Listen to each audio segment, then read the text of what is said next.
જો મિત્રો તમે પણ સરકારી ભરતીની તૈયારી કરી રહ્યા છો તો તમારા માટે ગુરુકુલ એકેડમી બેસ્ટ ઓપ્શન છે, કારણ કે ગુરુકુલ એકેડમી તમામ સુવિધાઓથી સજ્જ છે. સાથે સાથે રનિંગની તૈયારી માટે 400 મીટરનો ટ્રેક અને એકેડમીનું પર્સનલ ગ્રાઉન્ડ છે. આ ઉપરાંત ફિઝિકલ માટે એકેડમીનું પર્સનલ કેમ્પસ છે. સાથે સાથે જે વિદ્યાર્થીઓ હોસ્ટેલમાં રહીને તૈયારી કરવા માંગતા હોય તો તેવા વિદ્યાર્થીઓ માટે હોસ્ટેલની પર્સનલ સુવિધા છે. આ ઉપરાંત ખાસ વાત તો એ છે કે મહિલા ઉમેદવારો માટે મહિલા ટ્રેનર દ્વારા ફિઝિકલ ટ્રેનિંગ આપવામાં આવી રહી છે. તો મિત્રો રાહ કોની જોવો છો, અત્યારે જોઈન કરો ગુરુકુલ એકેડમી. એકેડમીની તમામ પર્સનલ ડિટેલ તમને વિડીયોના ડિસ્ક્રિપ્શનમાં આપેલી છે, ત્યાં જઈને તમે એકેડમીનો કોન્ટેક્ટ કરી શકો છો.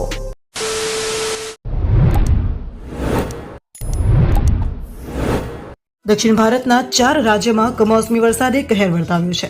આંધ્રપ્રદેશ, તમિલનાડુ, કર્ણાટક અને કેરળમાં એક્ટિવ ઉત્તરી પૂર્વી મોન્સૂનને ઘણા જિલ્લાઓમાં પૂરની સ્થિતિ પેદા કરી છે. મોસમ વિભાગના જણાવ્યા મુજબ આગામી 5 દિવસ આ રાજ્યમાં ભારે વરસાદ થઈ શકે છે. 24 અને 25 નવેમ્બરે કર્ણાટક, કેરળ, તમિલનાડુ, પોંડિચેરીમાં ભારેથી વધુ ભારે વરસાદ થવાનું અનુમાન છે. આંધ્રપ્રદેશમાં 30 વર્ષ પછી આ પ્રકારની ખરાબ સ્થિતિનું નિર્માણ થયું છે. આંધ્રમાં અત્યાર સુધીમાં 33 લોકોના ડૂબવાથી મોત થયા છે. પેન્ના નદીમાં પૂરથી નેશનલ હાઈવે 16નો એક ભાગ તૂટી ગયો છે અને એનાથી વાહન વ્યવહાર બંધ થઈ ગયો છે. આ હાઈવે ચેન્નઈને કોલકાતા સાથે જોડે છે. રેલવે માર્ગ પ્રભાવિત થવાથી 100થી વધુ ટ્રેનોને રદ કરવી પડી. ચિત્તૂર, કડપા, નેલ્લોર અને અનંતપુર જિલ્લાના 1366 ગામ પૂરથી પ્રભાવિત છે. 23 ડૂબી ગયા છે.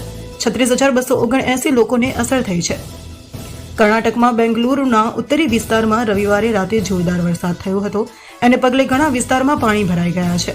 બેંગલુરુના ઉપનગર યલહંકામાં 24 કલાકની અંદર 134 કિલોમીટર વરસાદ થયો છે. કર્ણાટકમાં 3.43 લાખ હેક્ટર પાક વરસાદથી પ્રભાવિત થયો છે. 1.5 લાખ જેટલા ખેડૂતોના પાકને નુકસાન થયું છે. તમિલનાડુમાં આ વખતે સામાન્યથી 68% વધુ વરસાદ થયો છે. ચેન્નઈના ઉપનગર મનાલીના ઘણા ભાગમાં પૂર જેવી પરિસ્થિતિ છે. અહીં રસ્તાઓ પર હોડીઓ ચાલી રહી છે. સલેમના મેત્તુર બંધમાંથી મોટા પ્રમાણમાં પાણી છોડવામાં આવી રહ્યું છે, તો આ બંધ કાવેરીના ડેલ્ટા ક્ષેત્રમાં આવેલા જિલ્લાઓમાં પાણીની જરૂરિયાતોને પૂરી કરે છે. બિલ્લુપુરમમાં થેનપેન્નાઈ નદી અને કાંચીપુરમમાં પલારમાં પાણી ભારે પ્રમાણમાં વહી રહ્યું છે.